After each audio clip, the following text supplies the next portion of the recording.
Welcome back to the channel. Today we are going to dive deep into a car that brought back one of the most iconic names in automotive history, the 2010 Volkswagen Beetle, also known as the Beetle Return. This car wasn't just a vehicle, it was a nostalgic reminder of the original bug that changed the automotive landscape decades ago, yet it came with enough modern touches to appeal to a new generation of drivers. The goal of Volkswagen with this model was to keep the heart and soul of the Beetle alive while blending it with a bit of contemporary style, comfort, and technology. Let's take a detailed look at this car, from its design and character to its performance, pricing, and the kind of people it suits best. At first glance, the exterior design is unmistakably Beetle. The rounded shape that has been the Beetle's signature since its early years remained intact, but with a slightly modern twist. At the front, you see the wide, rounded hood with circular headlamps that stay true to its heritage. The headlights give it that instantly recognizable friendly face, a look that made the Beetle popular in pop culture for decades.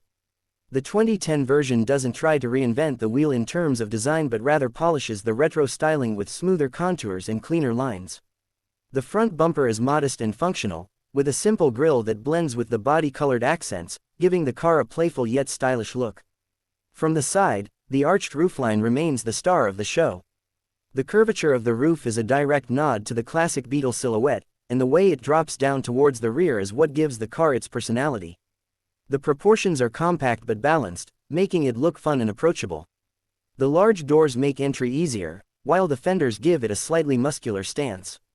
Moving to the back, the 2010 Beetle keeps things simple and retro. The rounded rear lights, smooth tailgate, and subtle spoiler capture the essence of the past. The VW badge at the center is not just for branding but also acts as the latch for the trunk, a clever and practical touch.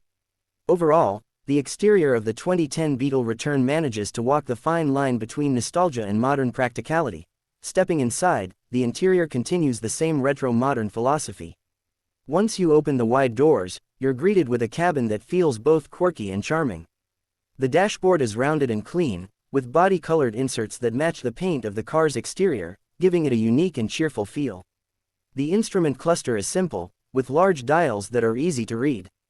The center console is straightforward, with user-friendly climate controls and an entertainment system that fits neatly without trying to be overly futuristic. Volkswagen focused on making the cabin a place of comfort rather than overwhelming drivers with excessive technology. The seats are supportive and offer decent comfort for daily driving. The front seats provide good headroom thanks to the arching roofline, while the rear seats, although tighter, are still usable for short trips or smaller passengers. Storage space is limited but practical enough for a compact car of this size. The trunk isn't massive, but it can handle groceries, luggage for a weekend trip, or a couple of small bags. The quirky charm of the Beetle's interior is that it doesn't feel like a generic car. It feels personal, warm, and welcoming. Now, talking about performance, the 2010 Volkswagen Beetle wasn't built to be a speed demon, but it still delivered a fun driving experience.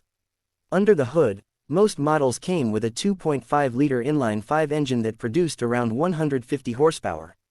It wasn't the fastest on the road, but it provided a smooth and reliable performance, making it well suited for city driving and highway cruising. The engine is paired with either a 5-speed manual transmission or a 6-speed automatic, giving drivers flexibility depending on their preference. Acceleration from 0 to 60 was modest, taking around 9 seconds, but the Beetle wasn't about speed, it was about character and drivability. The suspension was tuned to prioritize comfort over aggressive handling, which made the Beetle an easy car to drive daily. It handled corners with decent stability, though body roll was noticeable due to its shape.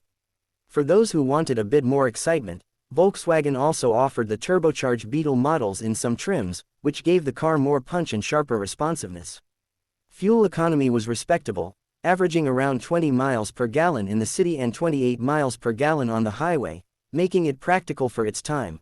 The 2010 Beetle also came with safety features that were solid for the era, including front and side airbags, anti-lock brakes, stability control, and traction control. It was a car that gave drivers confidence while maintaining its playful and approachable vibe. One of the things that made the Beetle special wasn't necessarily the numbers or the specs but the way it made drivers feel. Behind the wheel, you couldn't help but notice the attention the car drew on the streets. It was a car that sparked conversations, smiles, and memories, something that very few vehicles managed to do. In terms of pricing, the 2010 Volkswagen Beetle was positioned as a fun, stylish compact car that wasn't out of reach for most buyers. Back in 2010, the starting price hovered around the low $18,000 to $20,000 range, depending on the trim and options. Fully loaded models could go a bit higher, especially with convertible versions that added extra flair and fun. Compared to other cars in the same segment, the Beetle wasn't the cheapest, but people weren't buying it for practicality alone. They were buying it for the emotional connection, the design, and the nostalgia factor. Even today, if you look at the used car market, the 2010 Beetle can still be found at fairly reasonable prices, often appealing to younger drivers who want something unique or to enthusiasts who want a modern car with a retro vibe. If we talk about suggestions, the 2010 Beetle is best suited for those who want a car with personality, something different from the sea of generic compacts on the road. It's perfect for city drivers who don't need massive cargo space and value style and comfort over outright performance. If you're someone who appreciates automotive history and likes to drive something that stands out without breaking the bank, the Beetle fits the bill.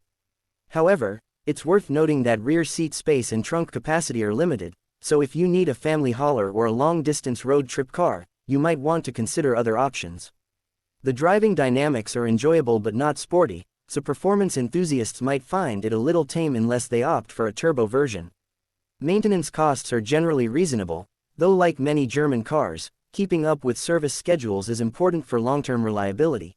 In conclusion, the 2010 Volkswagen Beetle Return was more than just a car, it was a tribute to one of the most beloved vehicles of all time. It managed to keep the charm, quirkiness, and character of the original Beetle alive while blending in enough modern touches to make it practical and comfortable for the 21st century. It's not the fastest, not the biggest, and not the cheapest, but it's one of those rare cars that make driving feel special. Whether you see it as a nostalgic throwback or as a stylish daily driver, the 2010 Beetle continues to capture hearts in its own unique way. If you're in the market for a car that brings smiles not just to you but also to the people who see it, the Beetle is hard to ignore. That's all for today's review of the 2010 Volkswagen Beetle Return. If you enjoyed this deep dive into its design, performance, and character, make sure to stay tuned for more detailed car reviews. Thanks for watching, and I'll catch you in the next video.